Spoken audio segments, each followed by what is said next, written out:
think an interesting starting point is the experience of East Asian countries, which some of which are mineral rich, like Malaysia or Indonesia.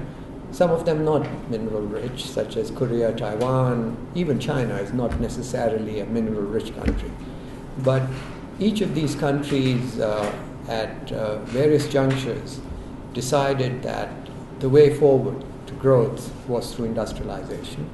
And this industrialization was parallel with fairly rapid urbanization. So there was a fairly tight connection between the pace of industrial development in these countries and the pace of urbanization. So, and much of this industrialization, as you can imagine, occurred in the urban areas, but not exclusively. And this is the unusual story of China, where a huge amount of the earlier industrial development, a lot of it export-oriented, occurred in the rural areas.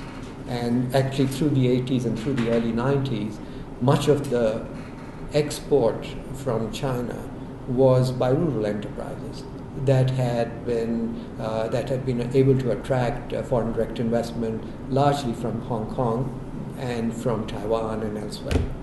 So that's how they got started. And I think the interesting part of the story is how they have been able to move from very light industries, the usual stuff, toys, footwear, garments, furniture, some metal type of products, and they've been able to move very rapidly to much more high-tech products with much greater value added.